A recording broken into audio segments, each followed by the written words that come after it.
Voilà, merci beaucoup de partout. Bisika oyo bozuli baku ya kolanda biso na mokili mobimba, na États-Unis, na Canada, na Europe, na Asie, na Océanie, ainsi qu'en Afrique, pourquoi pas en aire de Congo. Zambe apambola libota na ye biska bozwami yabino mosali apôtre Néhémie Mangolo oyo bomesani kolanda tango nyonso na chaîne na bino o bo préféra o bolingaka mingi chaîne na bino LMK TV o eza ko édifier bino o ezo pambola bino biska nyonso bozwami biska nyonso bozwa kalibaku ya kolanda biso na nzela na bilili. Nzambe apambola mokola lelo, Zambe apambola réalisateur nangai oyo wapi azana caméra tika grâce à Nzambe ezala likolo ya moto nyonso. Nalingi to sambela pendant quelques secondes avant de s'introduire nakati na maté na biso. Prions. Éternel notre Dieu, nous te sommes infiniment très reconnaissants et nous bénissons ton nom pour le souffle vital. La grâce que tu nous as fait, Seigneur, pour que nous puissions nous tenir encore une fois de plus afin de parler de ta part. Bénis tous ceux qui vont nous écouter, de loin comme de près, que le Saint-Esprit qui sonde le cœur et le rein, qui connaît la pensée le plus profonde de chacun de nous, répond selon le besoin et le désir de ce peuple. J'anéantis toute force du mal et je proclame ton nom ainsi que ta seigneurie. De la même manière, mon frère, ma sœur, nous écoute. Que la vie de Christ entre en elle, que le miracle s'opère, que les jougs soient brisés à cause de l'onction, afin de redonner la vie aux âmes qui pleurent, ainsi qu'à ceux-là qui sont en danger. Béni soit ton nom, Nakombo Yesu, Ndeto Bondeli, Tolobi, Amen. Voilà, Mokolo Alelo, Tolingi Tolobi la thème Moko est important, Oyo Nzambe a inspiré biso. Oyoto intitulé ango comment vaincre les imprévus. Ndenge nini tokoki kolonga ba imprévus. Les imprévus, ce sont des choses oyo et yaka na vie abatu o bengi angote, o invité angote, o souhaité angote. Mais eyeli yo brusquement. Et ko inquiéter yo kolelisa yo. Na faut pas que tout temps mususu tu perds même ta vie. Ce sont des imprévus. Alors nous avons des imprévus qui sont réels, normaux, bons, c'est-à-dire surprise à kitoko ya vie. Et nous avons aussi des imprévus négatifs. C'est-à-dire, oyo mutu alingaka ngote asuete ape ngote. Lelo tokotia accent mingi sur les imprévus négatifs parce que yangonde zonyoko la mokili. Yangonde zonyoko la vie à bateau. Bato ebele lelo baza surpris na ba makambo ebele ya mabe o ekomeli bango lelisi bango akomi désemparé, troublé, dépaysé, à perdre contrôle. C'est même au prix de sa vie. C'est ce que je vais partager aujourd'hui avec vous. Alors sous thème nabiso to intitulé ango Dieu défend ses intérêts. C'est ça notre sous-thème. Nzamba défendra ka ba intérêt naï. Que Dieu vous bénisse. Nazako introduit Matthieu Yananga dans un passage biblique. Torolobe la 3 points essentiels. Oyo salaki devant les imprévus, yo osa la victime te. Premier point, 1 Jean chapitre 5, versets 11 à 13. 1 Jean chapitre 5, versets 11 à 13. Je vais lire dans ma Bible, Bisiko Zali, ce que vous avez caillé na yo tobik au bandit déjà kokomango ou bien bloc note na yo au bandit déjà kokoma ba passage au topé ça parce que ego sungayo. 1 Jean chapitre 5. Je vais lire les versets 11 et le verset 13. Et puis nous allons sauter, nous allons lire les versets 18. Je lis rapidement au nom de Jésus-Christ. Et voici ces témoignages, c'est que Dieu nous a donné la vie éternelle. et que cette vie est dans son Fils. 12. Celui qui a le Fils a la vie. Celui qui n'a pas le Fils de Dieu n'a pas la vie. Verset 13. Je vous ai écrit ces choses afin que vous sachiez que vous avez la vie éternelle, vous qui croyez au nom du Fils de Dieu. Voilà. L'apôtre Jean explique quelque chose d'essentiel. Nakacha passage au en disant, voici les témoignages que Dieu nous a donnés. Quel est ce témoignage? Dieu nous a donné la vie éternelle en son Fils Jésus. Or, lorsqu'on parle de la vie éternelle, c'est une vie sans fin. Une vie qui a ni commencement ni fin. Or, cette vie, nous la recevons qu'en Christ. Donc, en dehors de Jésus, il n'y a pas la vie. Ça, c'est le premier point.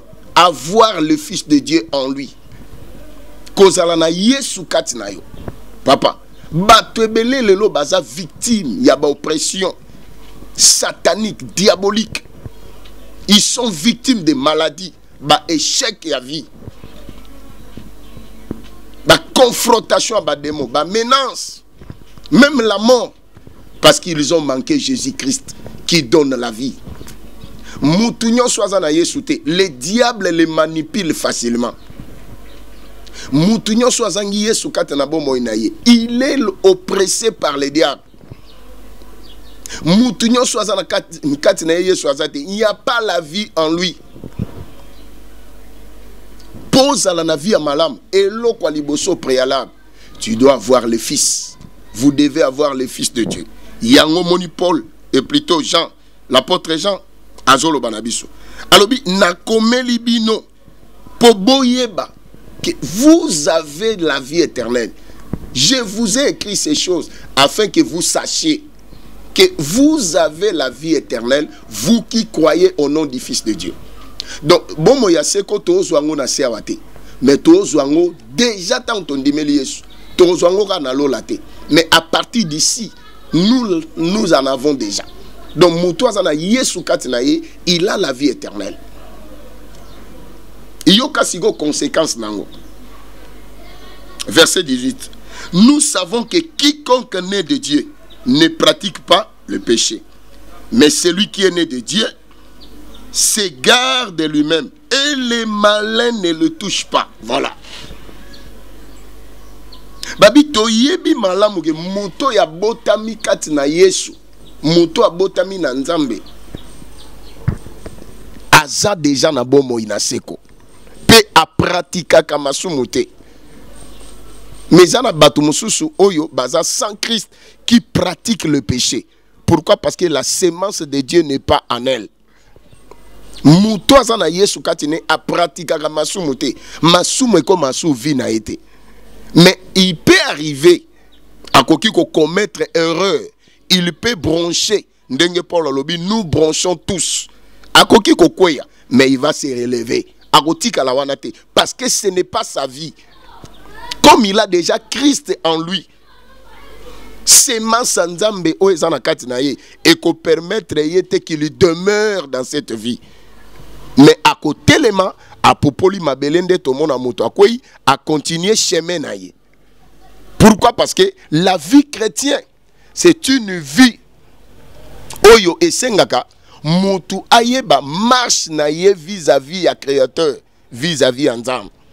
Ba acte oyo opposé. Oyeba rien. Yango moni Paul alobi. Mouto ya botami plutôt apôtre Jean. Mouto a botami na Yesu. A koki ko pratiquer masumote. Pourquoi? Parce que sémence Nzambe ezana kati naye. Alobi pe lisusu. Les malins ne les touchent pas. Satan a aussi mbaete. Yango moni ebele lelo baza victime. Ya ba malade ya kobwakela, ba malade ya konieta, ba mbasu, ba makamu ndenge na ndenge ebele bake na sia mabele. Bateli poison et il n'y a pas des arguments. Pourquoi? Parce que Christ n'est plus en lui. Moutako salela ye défense azate. Yango moni diable a zui vi na ye na pete. Ndeko nanga na bondeli obisiko zali. kozanga Yesu te zanga nyonso me kozanga Yesu te na vina yaya zanga mbongo zanga bilamba zanga ta ba relation na poto zanga ta musala zanga ta libala zanga ta bana zanga ta loka kolia me kozanga Yesu te na vina yo soki ozangi Yesu na vina yo papa maman ta vie est malheureuse. Tu seras dérangé, opprimé par le diable. Le diable va te manipuler facilement. Tu seras sans abri, sans asile. Atana mokili ba obetelo maboko, mais liboso nzam o amokufi. Au moment voulu où monde à ténèbres et que se programmer pour finir yo et mettre fin à vie na yo o kokende parce que ça na mouton ça lo défense te. Singaloke te batte la raté. Satan a battu la raté. Le meilleur protecteur, c'est Dieu. Le meilleur défenseur, c'est Dieu. Lobo kwanzambeza mokusete yaya. Bisika moto akoko mate. Bisika bagarde du corps bako bate la te. Bisika sécurité koko mate. Mais lobo kwanzambe ko intervenir. Même dans un endroit où il n'y a pas de hommes, tu es seul devant un danger. Le Seigneur peut vous arracher du danger. Yango moni Psaume 34-20 Izoloba. Les malheurs atteignent souvent les justes, mais l'Éternel l'en délivre toujours. Voilà. Pas si peu mawe comme la ramingi ba juste, mais nzambe atika kabangote. À cause de qui? À cause de Jésus. L'Éternel l'en délivre toujours. Donc Dieu ne te laissera pas être pris dans leur piège. Il faut avoir Christ en soi. Ça c'est le premier pilier, le premier fondement de la vie. Zalana Yesu. As-tu Jésus-Christ en toi? C'est lui qui a le Fils à la vie. Pas seulement la vie terrestre, mais il y a aussi la vie spirituelle, qui est la vie éternelle. Et qu'on a la gain, qu'on a tomba comme dit l'apôtre Paul. C'est-à-dire, si le moment arrive, Nzambe, moment na yo okende koki, papa, tu n'as rien à se tracasser. Nzamba go préparer le éternité mogo, ya kimia. Moli mono rozala troublete. Neto mona monto muswa azokufa azoganga azomona ba démon mona ba esprit. Sachez que une telle personne, Christ n'est pas en lui. Il a manqué les salis, il a manqué la vie éternelle. Mais Nzambe alingi yo oyakati na Yesu. Mon frère, Koki Maté, ma soeur, Koki Maté. Alors, je ne mettrai jamais dehors celui qui vient à moi. Tu as besoin de cette vie. Tu as besoin de Jésus-Christ en toi, mon frère. Tel que tu me regardes là. Le Seigneur en a besoin. Vous en avez problème. Le seul qui peut te donner la solution, c'est Jésus. Tu en as besoin. Wana posa na Yesu. Wana posa Yesu na vie na yo. Pose wa bomoy. Oyo Bible et l'obele biso ao. Voilà bien aimé. Alors, deuxième point. Pour Nzambe à défendre yo, peut au vaincre ba imprévu. C'est la crainte de Dieu. Kobanga Nzambe. Yaya kobanga Nzambe ezali élément moko très très capital. Na vie à motunyos. Qui que vous soyez. La crainte de Dieu est un devoir de tous. Yango moni même Salomon na livre na Ecclésiaste sokotangi na chapitre 12 na avant-dernier verset. Salomon azolobani abi voici la fin de mon discours. Crains Dieu et observe ses commandements. C'est là ce que doit tout homme. Car Dieu amènera toute œuvre en jugement, soit bien ou le mal. Voilà. Kobanga Nzambe za ebandeli ya mayel. Beaucoup de gens sont ciblés par les diables parce qu'il n'y a pas en eux la crainte de Dieu. Kobanga Nzambe soge zate na vi na yo, le diable peut te piller. Satana ko boto la yo ya malam, a boto li étoile na yo, a pesi yo photocopie étiquette. Ezana bato ebele ba otambola na ba photocopie à vie. Ezana bato ebele ba otambola na ba vie à étiquette. Le diable a ravi le meilleur de lui, a transféré en haut. Parce que Satan a créé à rater. il prend le meilleur, ce qui est dans l'autre, et il le donne à une autre personne. Satan a goyiba o musala, a goyiba yo santé, après si santé pas motumoussous, et tu deviens victime d'une maladie quelconque. Satan a goyiba yo beauté, a commission l'aide, a vu beauté no après c'est pas motumoussous. Satan a goyiba yo vigueur na yo, yabo jeunesse, a pillé yo vigueur, a vu après c'est pas na motumoussous. Satan a goyiba yo ba relation. A goyiba yo même intimité non ensemble. A condition na vie à distraction. Satan a goyiba yo même vie à prière, a fibio yango. O comme un homme normal. Satan a goyiba yo bana. Satan a goyiba yo nyos. Lorsqu'il n'y a pas la crainte de Dieu en toi. Yango na ngi totanga quelques versets. Nazo peso quelques versets. Place aux alliés. Comment va verset? Psaume chapitre 112, verset 1 à 3. La Bible dit: heureux l'homme qui craint l'Éternel, qui trouve un grand plaisir à ses commandements. Sa postérité sera puissante sur la terre. La génération des hommes droits sera bénie. Il a dans sa maison bien-être et richesse, et sa justice subsiste à jamais. Voilà. Et sengo na motoyo. Ah, azobanga nzambe. Oya zwaka plaisir na crainte ya nzambe. Azo zwa plaisir na kubanga nzambe. Kobanga nzambe za gênant pour na ye. C'est pas un corvée pour lui. Ce n'est pas une imposition. Mais azo trouver que c'est normal. J'ai le devoir de craindre le Seigneur. Pour na bola mo azo sala pour na ngai. Tikana banga nzambe. Il y a des privilèges à celui qui craint l'Éternel. Il y a les avantages à celui qui craint l'Éternel. Moutoua banganzambe ba avantage, ba privilège eza liboso na ye. Moutoua banganzambe monguna rosimba ete.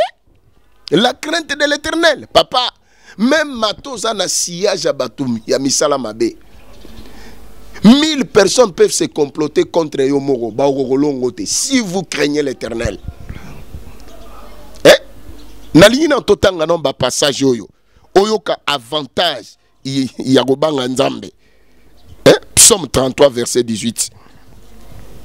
Psaume 33 verset 18. Nalingi okoma ba passage au place aux ali parce que ko sunga yo. Yoka Psaume 33 verset 18.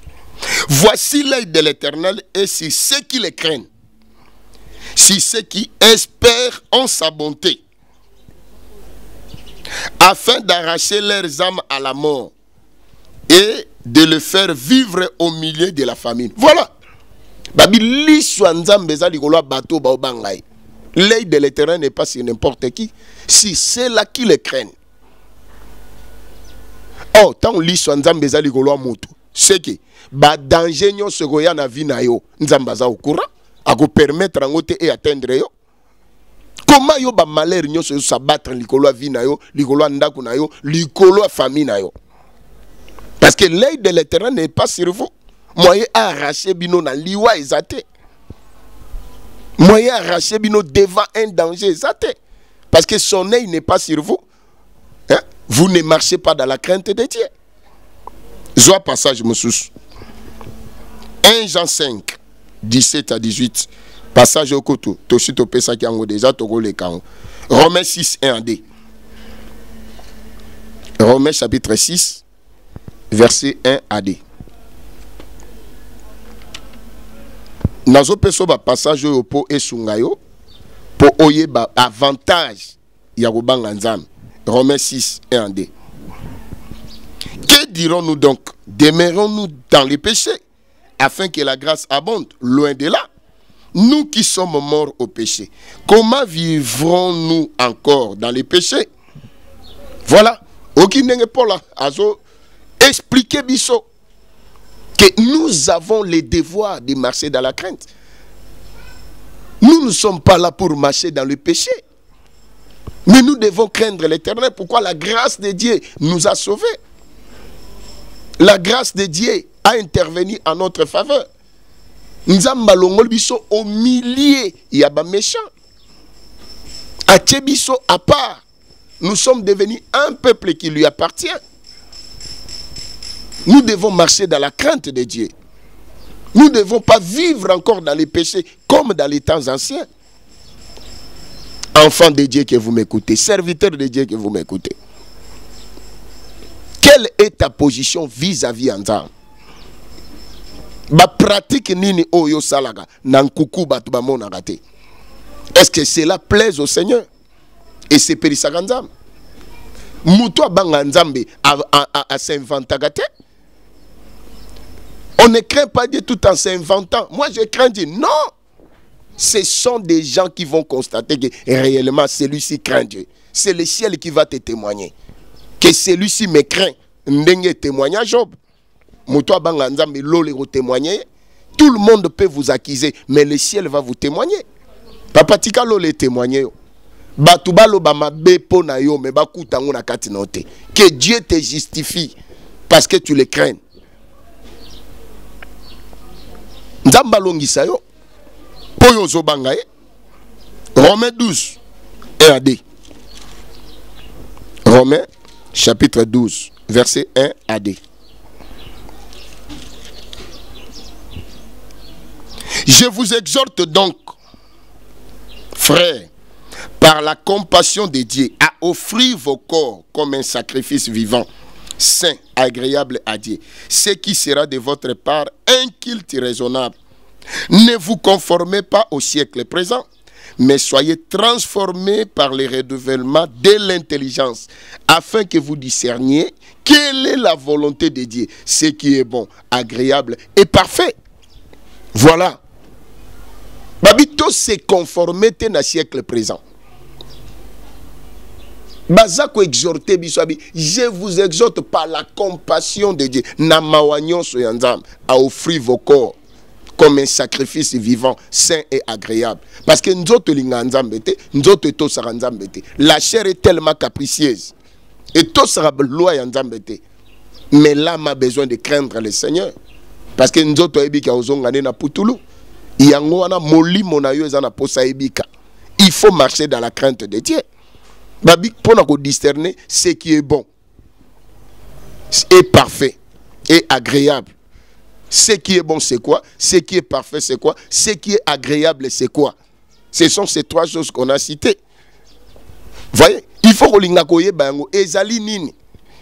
la crainte de l'Éternel. Psaume 14. Ce qui au verset 26 à 27 Bible Zolobani. Celui qui craint l'Éternel possède un appui ferme. Même ses enfants ont un refuge auprès de lui. Psaume 14, 26 à 27. Mouto azobanga nzamba biazana appui moko ferme. Même banane bazana refuge pas nzamba. Mouto pesa moi non ki ndokite na classe. Moi non za la menacé par les démons. Pourquoi? Parce que tu crains le Seigneur. Prière à mobote ko bomba bana. Mobote so azobanga nzamba banane ba sécuriser, baza protéger, baza na refuge pas nzamba. Yoka ndenge nzamba zoloba. Voilà. Celui qui craint l'Éternel possède un appui ferme. Même ses enfants ont un refuge auprès de lui. Dans verset 27, Babi, la crainte de l'Éternel est une source de vie pour détourner du piège de la mort. Kobanga nzambe ezali ziba ya bomoi. Pona kolongola moto na mutambo ya kufa. Bakotelo mutambo po kufa. Na accident, na maladie, na poison, bakanela yo. Okuta na bato amabe ba criminel. Assassiner, Basalomabe. Mais Nanzela ya crainte ya Nzambe, le Seigneur va te défendre. La crainte de Dieu nous défend devant le mal. Je te rassure mon frère. Et belé au bazan à séjour de mort lelo. Liwa normalement et ana ngunzela mutunyos. On n'en disconvient pas. Mais kufa na mukolo na yo. Ne faut pas mourir injustement. Bato belé ba kufa injustement. Ceux qui ba bimisi bato ba kufa ba nzamba bando questionner mutu moko yo pesa ko 90% bato ba kufi injustement. Tant musu mikolo na bango ko kay nonte par manque ya crainte ya nzamba. Le diable en profite. Voyez? Manque ya crainte ya nzamba okende loro la mbeka. Okufa liwa mupiku. Oza la victime, il y a ba malheur rebellé. Parce que la crainte de Dieu n'est plus. Bago tindelo moi je suis malade, ba tindelo mobali azana malade. Bago piéger yo parce que vous n'avez pas la crainte de Dieu. Marchons dans la crainte du Seigneur. Au bandit déjà au bot, aux déjà la famille, aux déjà la bana. Marchons dans la crainte du Seigneur pour te protéger ma famille nabiso, te protéger bana nabiso. Voilà mon frère. Wana ezalaki deuxième point essentiel. Oyo egosalaki te vaincre ba imprévu. Oyo Satana a koki ko lancer pour nous faire tomber dans ses pièges. Troisième point. Chercher à privilégier les intérêts de Dieu. Voilà. Point à Misato. Balobi Luka au privilégié ba intérêt ensemble. Ba intérêt ensemble bezanin. Il faut qu'on ait ba intérêt ensemble dans la vie. Celui qui connaît les intérêts de Dieu, Dieu les soutiendra. Luko ye ba intérêt ensemble bezalaranin. Batebele ba osa la place intérêt ensemble bezate. Qu'on s'investit là où Dieu n'a pas des intérêts. Il y a un moment où on pas si moutako justifier azate. Moutako défendre azate. Ako mocha maboko na moto anganzambo tikinga boy poani. Oh, nzamba ko défendre ndengenin parce que Dieu voit qu'il n'a pas des intérêts en toi. Papa Luko yeba. Quels sont les intérêts de Dieu? Tozana mukanda lamentation. Lamentation chapitre 3. Je suis dans le verset 31 au verset 36. Lamentation 3 verset 31 au verset 36. Yoka ni Bible zolo banabiso.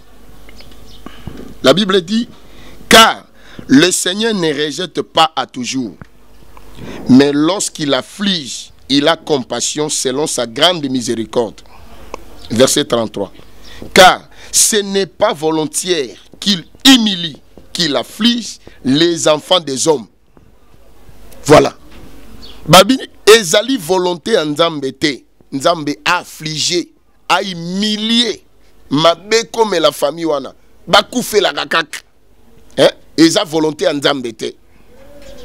Ebele a ba famille ba bota ba sila. Bakoufe la ba grande personnalité. Bato babanda sunga famille aujourd'hui sont disparus. Baliama na bandoki, bazoba ki bota mystique, ba assassinat bango, ba kufa na ba poison. Sans défense. Yo moko yebi. Ozalaka na libala bien, o libala be baka boye. Ba se complota, ba bebi selo libala, ozalaka na musala bien, ba bebi selo musala. Ozalaka mutuya, ozalaka na mbongo kweya obambana et ya volonté nzambe te affliger mutu. Yango moni Bible lobiawa na 31 car le Seigneur ne rejette pas à toujours. Papa, vie à moi na nzambe, vie à passer pona moi na nzambe za école. Ceux qui ont commis condamné qu'on vive na katia passi, c'est qu'il y a quelque chose. C'est que ce n'est pas Dieu, c'est le diable. OK nenga lobi. Le Seigneur ne rejette pas à toujours. Même Moutoua Sali Masumu, Nzamba Boaka ke libelate. Dieu ne rejette pas. Mais Nzamba Otelema, Aotalayo, il t'observe. Si tu vas te repentir, pour ça Nzambe Zanine, on reconnaître que j'ai mal fait. Nazongelanza, Nzambe. Le Seigneur ne rejette pas toujours. Souvenez-vous de l'histoire de l'enfant prodigue. Cet enfant qui avait pris les biens de son père, il est allé dissiper.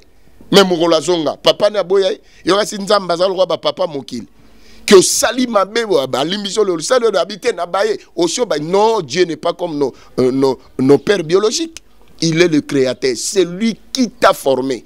Quand tu étais encore une masse informe, un simple embryon dans le ventre de ta mère, Dieu te connaissait. Nzamba ebakio. Soka ebakio te, il n'allait pas te créer. Alors ne comparez pas Dieu avec nos pères biologiques.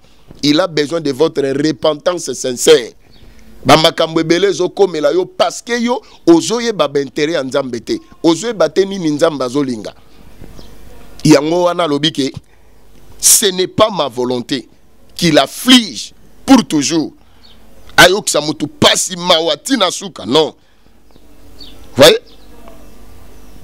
Mais balobi, Mais lorsqu'il afflige, il a compassion selon sa grande miséricorde. Tango aussi mutu mawa. Babi, il a compassion par sa grande miséricorde. C'est ça la différence entre Dieu et les hommes. Même mutu mokili, akoki ko affliger abi azui na salié bongo poyeba. Non, Dieu n'est pas comme ça. Dieu n'est pas comme ça. Mais yeso qui a bêti yo, affligé yo, quelque part, a otala yo, azo kelo mawa. Il attend ta repentance, que tu reviennes à la raison. Voyez? Car ce n'est pas volontaire qu'il humilie et qu'il afflige les enfants des hommes. Verset 34. Quand on foule aux pieds tous les captifs du pays, quand on viole la justice humaine à la face du Très-Haut, quand on fait tort à autrui dans sa cause, le Seigneur ne le voit-il pas? Yoga Maram. Eh ya ya. Nzamba azotuna. Azotuna question parce que batie ba point d'interrogation. Quand on foule aux pieds tous les captifs du pays, tant bazo beta ko boma ko saboter ndenge to mona na ba image mususu. Quand on foule aux pieds tous les captifs du pays. Quand on viole la justice humaine à la face du Très-Haut. Ozaï bena na raison mais aucun na tribunal bazu muto azaï na tort ba péché raison.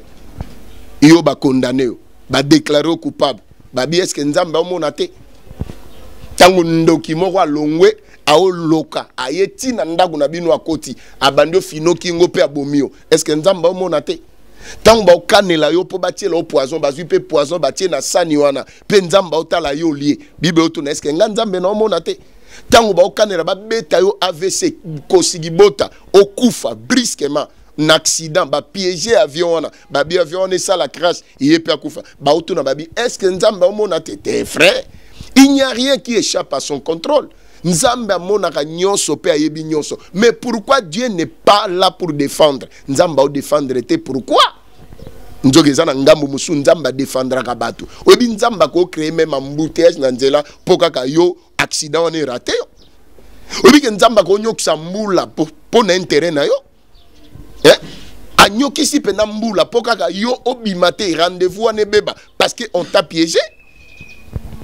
Nzamba ko créer circonstance on yo bima boy atindi ba visiteur baye ko tala yo pour retarder votre marche afin de te défendre papa. Et l'eau comme on échappe à la contrôle en Nzambe zate. Mais si tu vois Dieu laisse, il croise les bras, moutoua ke ti a quelque tomber dans piège, c'est que Nzamba moni moutoua atana sali ebo lam, atana sali ndenge nin nazan intérêt te panaye. Parce que zana batu baza ben ngra. Obike na mokili, soki ezana batu oyo. Soki ezana créature oyo ki sa Nzambe pasi na ba créature nyons. Est-ce que obike c'est l'homme? Yaya. L'homme. N'a qu'à moins la Bible. Si c'est Dieu qui a créé Satan, c'est Dieu qui a créé les anges. Et tous ces démons qui ont suivi Satan, qui les a créés? C'est Dieu. Mais logo comme ici dans la Bible, Nzamba regretta tenenga kela Satan, a regretta tenenga kela ba démon, mais Nzamba regretté poignet kela mutu. Na Genèse 6, Bible dit l'Éternel s'est repenti d'avoir créé l'homme.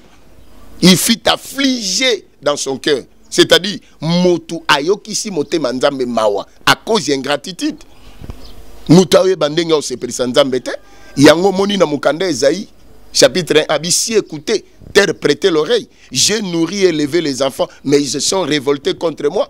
Le bœuf connaît son possesseur, l'âne la crèche de son maître, mais Israël m'a oublié. Yo bosana nzambe. Kosambela kutu pona yo ekoma corvée, il faut batindo na makasi église kuto kendaka te ba pasteur wana ba venturier ngarba dimina nga bo frère na que l'on voit misa ba pasteur. Voilà le langage papa. Comment Dieu peut te défendre? Nzamba ko défendre mutaboy comment? Omoni, comment est-ce que tu as affligé le cœur de Dieu à cause de ton comportement? Nzamba omona ga atana pambolier atana pesi lo wazoluka na n'intérêt te panaye. Que Dieu te bénisse mon frère. Banda ko comprendre maramboyo et ko sungayo. Ya. Biso to moni comment Dieu a défendu ses enfants. Et ça na batumsu ba bela ba maladie chronique, ba maladie incurable, ba sida, ba cancer, cirrhose de foie, bondi maté muto ko bika. Mais à cause d'intérêt nzamba bikisié. Et ça na ba lia ba poison mais ba kufate. Et ça va accouchement mortel et compliqué, mais ça va permettre de vivre. Et ça va rata accident mortel, ça va un intérêt pas moutouana. Voyez bien aimé, il y a un intérêt en zam, na vie na. Yango moni nzamba bieza posa na ngate na affligé. Na yo qui ça passe, na yo qui ça mawa, famille na ba kufela kaka. Kaka yeba bali la kaibana. Nzamba bieza volonté na ngate. Que yo zalaki na mumbongo na yo bambana eza volonté nzambe te so bandoki ba profiter ba massacrer ba déstabiliser eza volonté nzambe te je te rassure ce que zalaki volonté nzambe réellement ce que o bambani mais il faut telema mais le rôle aux telema kaka te c'est que eza volonté nzambe te voilà bien aimé yango na vie na yo yebaka biskani ni oko ikolona yebaka biskan nzamba lukaka b'intérêt. Yaliboso, Psaume chapitre 41. Bible lobby, heureux celui qui s'intéresse aux pauvres. Au jour du malheur, l'Éternel les délivre. L'Éternel les garde. Et c'est mon amour s'intéresse à la babolo. Mon ibiska b'intérêt en zambeza yangouan. Parce que notre Dieu, il est le père des orphelins et le défenseur des veuves. Moutounion soit kota makamba pauvre, makamba babola, makamba orphelin, à soutenir bango. Pona bolingo oeza sincère nzamba pambola gai. Apôtre Paul Azolo Banamukana 1 Corinthiens chapitre 13. Même si je distribue mes biens aux pauvres, mais si je manque la charité, je n'ai qu'un cymbale qui se retentisse. Cela ne me servira à rien. Même maintenant, katinto tonangai na livré ango pona babola. Donc c'est-à-dire le vrai amour o nzamba oluka, c'est d'avoir d'abord Jésus-Christ. Parce qu'il y a la différence entre la générosité. Au rose à générer, au liarana batu, au kabelara batu, mais ce qui katino yeswazate, ça ne sert à rien. Parce que le vrai amour, c'est Christ. C'est lui qui est la base de l'amour. Donc au préalable, il faut en abolingo et outil nzambe. L'amour sans intérêt, l'amour sans profit. Tout le monde a moto moussous. Aosa la bolam po batu bae bae, aosa bolam po batu bamona, mais bolingo na te nzamba na ngo besoin. Nzamba na besoin bolingo yo sala, loboko à gauche et pesi, y a droite et bate. C'est ça le vrai amour. Aosa la ngo pona intérêt à nzambe, mais non ya yete. Aosa la ngo pona bolingo yo Bible lobi. Voyez, mais mutumso aosa bolam po bamona e. Po bae bae, po sa la combo, po ba voter, bolingo na nzamba na ngo besoin te. Yangonde Bible dit que même si na katinto to nanga biten na livrer yango pona babola soy na zangi charité na katinanga et ça le loroté. Voyez, donc on a besoin de ça la bolam pour nzamba défendre gayo na vie mukolo alikama ndenge Psaume chapitre 41 et lobi na c'est pas vraiment tout un passage parce que c'est un passage vraiment qui nous aide tellement à comprendre ce que la Bible nous inspire par là. Yoka. Heureux celui qui s'intéresse aux pauvres. Au jour du malheur, l'Éternel les délivre. Parce que, au monde de la vie, il y a les hauts, il y a aussi les bas. Il y a les jours du bonheur, il y a aussi les jours du malheur. Or, Makambo Tolobela, si comment vaincre les imprévus. Donc, imprévu, les jours du malheur arrivent d'une manière surprenante. Et si l'issue mayele, ya. Otali bena mbongo et ko résoudre te ba relation et ko résoudre te maye le no abomote suki et sengi défense ya nzambe. Est-ce que nzamba o défendre yo? Zala vraiment conscient. Hein? Et belen nzamba rejeta bango boaki sa bango mukolo luka soutien nzambe nzamba bika munuko. Pourquoi? Bible lobi et Nésaïe et na Jérémie, puisque j'attends ma main et que tu refuses. Je t'appelle, tu ne veux pas venir à moi. Moi aussi, je te rirai. Je rirai le jour où tu seras dans les malheurs. Parce que tu étais arrogant, tu étais orgueilleux. Tant nzamba na yo senga yo assistance pour na bateau ba OK les non. Wa bateau mibi bangana mabeba sala yango ba ofuta. Non mon frère, c'est lui qui souffre a droit à la compassion de son ami. Selon Job 6,14, Koboa qui sera bateau va souffrir. Voyez, ça c'est le premier point. Il faut s'aimer chez le malheureux, le pauvre, sans tenir compte de l'état d'âme. Oh non, non, Dieu n'a pas besoin de toutes ces choses. Son Zambatala betadam na biso yeso linga yate. Est-ce que na famille no oyebi etadam abatunyos baba master no oyebi etadam abatunyos mutumso ko sala bola mopé mais na nkuku azoka nelwa saloma be. Toi nini mokile loba adage mutu bolia na eka yo na ko trahir. Ebele baza trahir na ba pire bango. Donc c'est-à-dire yo salaka bolam selon Galates 6 verset 9. Ne nous lassons pas de faire le bien car nous moissonnerons au temps convenable. Yo continuez ka kolona, continuez ka kosala bolam. Sans tenir compte de l'apparence, sans tenir compte de l'ibanda, sans que le koye betada mamoto. Voilà. Ça c'est le deuxième premier lieu où rosa la bolam. Et ça chez le pauvre, chez les orphelins. Yami balé, il faut s'aimer dans l'évangile. La terre le plus fertile dans le monde est à Moussala Nzambe. Évangile. Christ est mort à cause de l'église. Yango moni abi, celui qui voudra sauver sa vie la perdra. Mais celui qui la perdra à cause de moi et de la bonne nouvelle la retrouvera. Moutounyon so akoluga sauver vie na ye. Abia non, ngai makambo église wana etala ngate, nga nota non ben terrain nga babia ko perdre yango. Mais celui qui la perdra à cause de moi Jésus et de la bonne nouvelle, privilégiez la bonne nouvelle. L'évangile est gratuit mais l'évangélisation nécessite des moyens. Moussala Nzambe sengara ba moyen. Yesu kutu iye nzeta mobeso abisoki ngai nzeta mobeso basalinga bo bongo bino ba nzeta okauka tomoni Yesu ba soutenir ye na basi pe mibali bazali na mbongo Joseph Arimathée asombela Yesu sépulcre na mbongo onaimoko il a garanti le sépulcre de Jésus. Voyez mon frère, kotika te kusala kabolam. Il faut s'aimer dans l'œuvre de Dieu. Il faut s'aimer dans l'évangile. Tia kambongo na yo po sango malamu ete yama. Ya. Mbongo po sango malamu ete yama. Nzamba ko bosa note. Awo kaniso ndenga kanitsaka Ezekias. Oyebi lisolo Ezekias, Esaïe 38. Ezekias abika na malade. Ulcère. Cancer de sang. Oh babika na ngote bomaka plus vite que sida. Mais Ezekias a joué grâce à Obika Poanine, Bolamo à Salaki.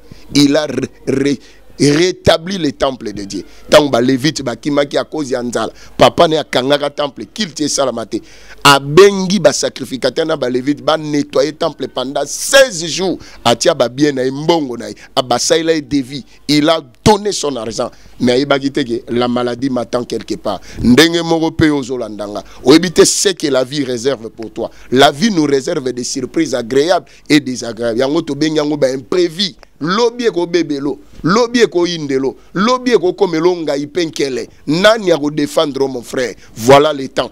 Tango yango mon frère, pendant que oza makasi, oye ba ko supporter les faibles. Oye ba ko soutenir musala nzam.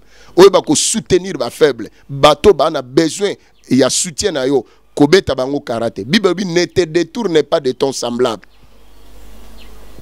Voilà bien aimé. Nzambe apambola yo tozotanga verset asuka et après nous allons prier avec vous.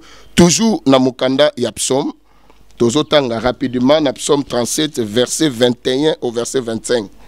Psaume 37 verset 21 au verset 25. Les méchants empruntent et ils n'iront pas. Batumabe bade farame bafutarate. Le juste est compatissant et il lui donne. Voilà. Le juste est raté, mais bazo pe sande. Mais méchant au défi sabi, na défi sur au pe sanga na intérêt. Ce qui peut défier le ramoto, comme on a pas qu'on soit au foot. Car ceux qui bénissent l'Éternel possèdent le pays et ceux qui les maudissent sont retranchés. Bato ba pambola nzambe.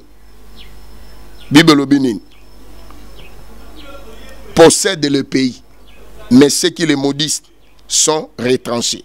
Car l'Éternel a fermé les pas de l'homme et il prend plaisir à sa voix. Nzambe azo kembi sabanzela na yo, musala na yo, ba relation na yo, nzambe azo fermer rango, ba projet na yo, nzambe azo fermer rango. Oginenga bibelobi. L'Éternel a fermé les pas de l'homme et il prend plaisir à sa voix. Azo sepela na makambo yozo sala. Ba makambo yozo plaire nzambe. Ndengo ozo soutenir l'évangile. Chambongo na oposa malamu eteyama. Ozo soutenir ba faible, ozo soutenir ba bola. vulnérable. Dieu prend plaisir à te voir. S'il tombe, il n'est pas terrassé. Voilà. C'est ça le problème.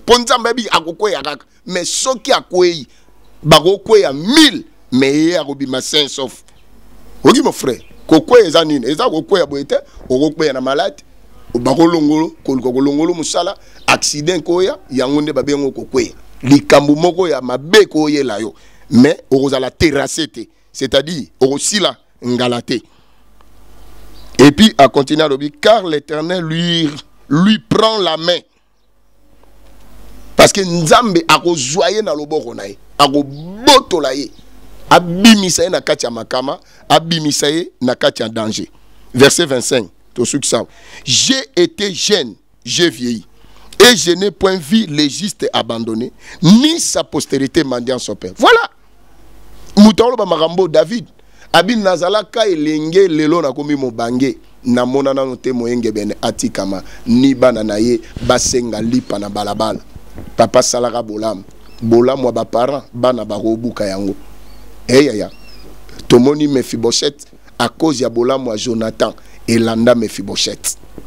Loi ezalaka na Jérusalem et bosso no akoko tate mais Mephibosheth a kota na kati ya Jérusalem. Avanda na palais royal alia mesa moko na David nzamba koko isaba loi ya famille na o ezo réclamer bino à cause ya bolam ko briser ba loi ya condamnation ba loi ya coutume et tradition de tes ancêtres bolam pezaka yaya bolam ya na force ko sakanate bolam monaka bolam elobelaka mutu bolam sambelaka mutu bisiko yo ko prier te mais bolam ko prier pona yo. Yebango bolam etikala ko ganga même après liwa ya moto bolam eza na force makas mais salango avec amour. Ne sois pas seulement un homme généreux ou généreuse mais fais tout bon acte selon l'amour véritable qui vient de Christ Jésus. Nzambe apambola bino na mateya oyo bolandi. Je sais que vous êtes fortement et complètement édifiés. Bisiko zwami kangamisu tobondeli. Kolo, je bénis ta parole, je bénis ton peuple. Moutounion soyo kibiso de partout. Aza béni pe aza édifié. Tika et nzambe, c'est trois choses. Oyo ucholo belabiso. Avoir le Fils de Dieu, marcher dans la crainte de Dieu et chercher à défendre les intérêts de Dieu. Et ça la privilège ya vie à Moutounion. Et ça la priorité na yenzambe. Matea oyo eleka ye inapercité. Abouaka yango te nzambe. Mais à kotisango ezala écrit dans les tables de son cœur. Mukolo nyonso yo nzambe likambo songolo egoyego yapona ko briskeye. Nzambe oyo alobeli na mukolo alelo hôtel mapé au défendre. C'est toi qui crées en nous le vouloir et le faire selon ton bon plaisir. Créer le vouloir et le faire. Namitema na bango nzambe. Bayo kibiso. Batika la kaka nzambe ba simple auditeur te, ba simple téléspectateur te, mais ba koma ba pratiquant malobo nzambe. Malobo la tanzote za la raciner na vie na bango. Christ a la planté dans leur cœur pour l'amour de ton nom. Et je condamne toute force du diable. Esprit à égoïsme. Esprit non son nzambe ya refus à sali. Esprit non soit manque à crainte en nzambe. Vie à kotambola na kati ya masumu na potopoto. Ezala brisé et quoi. Na kombo na Jésus Christ. Il est écrit, vous connaîtrez la vérité. Et cette vérité vous affranchira. Et si le Fils vous affranchit, vous serez réellement libre. Que l'amour de Dieu le Père, la grâce de notre Seigneur et la communion du Saint-Esprit soit avec nous. Oyogaki biso zaki malade bika na kombo Yesu. Ba problème nyo sozo déranger, nzamba peso solution na kombo Yesu. Ndengo ndimi matea oyo, faveur nzambe ekitela yo na bana na yo na ndaku na yo na nyonso yo. Au nom de Jésus-Christ, que Dieu vous bénisse. Voilà. Nzamba pambola yo, bisika olandi biso na kombo na Yesu. Tozo pesa numéro na biso ya téléphone. Si tu veux nous contacter et que la paix affiché au bas de votre écran, on remonte yango, mais tozo pesa yango pe verbalement. Plus 244 de 89 60 47 999. plus 243 89 60 47 999. Apôtre Néhémie Mangolo. Je crois réalisateur Nabiso Akwafichango Boromona Yango. Nzambe Apambola Bino. Que Dieu bénisse notre réalisateur, notre frère Scapel Kandolo, notre bien-aimé Oyo Nanzela Naye Ndebo découvrir apôtre Néhémie Mangolo Pobolandaka biso na chaîne Nabino préféré Oyo Bomesana kolanda tango nyonso LMK TV. Na conseiller mon frère au s'abonner na chaîne Oyo. Okozala béni, okozala édifié. Orobando landa ba mate ape ba prédication na biso et je sais que tu seras affermi dans la foi et Dieu te bénira. Tomonani à la prochaine occasion. Ciao, que Dieu vous bénisse.